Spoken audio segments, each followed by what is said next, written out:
Hello, আসসালামু আলাইকুম। তোমরা তো ভিডিও শুরুতেই দেখতে পাচ্ছ, গতকাল শুক্রবার ছিল আর শুক্রবারে গিয়েছিলাম সন্ধ্যা মানে রাত্রেবেলায় বলতে গেলে চুন্নু চাপ অ্যান্ড কাবাব ঘরে গেছিলাম। আমরা প্রায় 9:30টার সময় গেছিলাম। তখনও দেখো কি পরিমাণ ভিড় আর কি পরিমাণ ক্রাউড ভাই।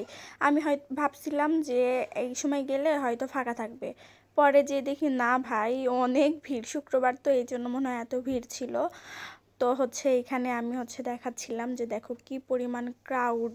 ভাই রে ভাই, প্রথমে তো ভাবছিলাম যে ভিতরে যদি জায়গা না পাই তাইলে চলে যাব, তো আলহামদুলিল্লাহ ভিতরে যাইতে না যাইতে জায়গা পাইছিলাম।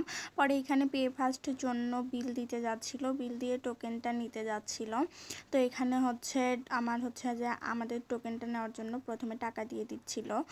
দেওয়ার পরে আমরা এখানে আমাদের টোকেনটা রেডি করতেছিল। আমরা হাফ মুরগি আর 4টা পুরি অর্ডার করছিলাম। তো এখানে টোকেন দেওয়ার পরে আমাদের টাকা আবার ব্যাক দিয়ে দিচ্ছিল।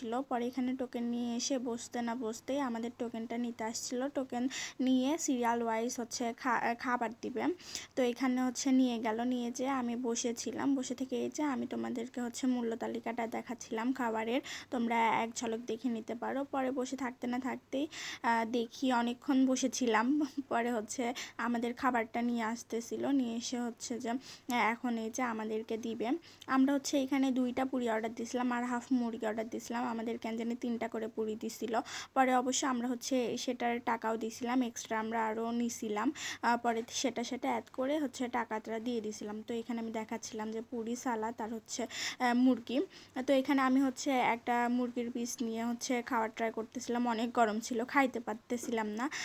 আর আরেকটা কথা, এইটা শুনলে হয়তো অনেকে এখন জ্বলে উঠবে। সবাই বলে চুন্নুর চাপ মুরগি নাকি অনেক টেস্ট। আমার কাছে ভাই অত বেশি ভালো লাগে না। আমি হঠাৎ খাইতে যাই, আমার কাছে খুব বেশি যে ভালো লাগে আবার খুব বেশি যে খারাপ লাগে এমনটাও না। আমার কাছে মানে খাওয়ার মতো আর কি। তো এখানে আমি আবার একটু মাংস নিয়ে পুরি দিয়ে ট্রাই করতেছিলাম। গরমের জন্য আর কি আমি কোনোটাই খাইতে পারতেছিলাম না। পরে এখানে খাওয়া দাওয়া শেষ করে এই যে এক্সট্রা যা নিয়েছিলাম সেটার বিল দিয়ে দিচ্ছিলাম। বিল দেওয়ার পর আমি আবার টাকা ব্যাক নিয়ে বাইরে চলে আসলাম। আর বাইরে এসে ভাই একটা মোজো যদি না খাই তাইলে তো খাওয়া একদমই অসম্পূর্ণ থাকে। পরে একটা মোজো খাইতে খাইতে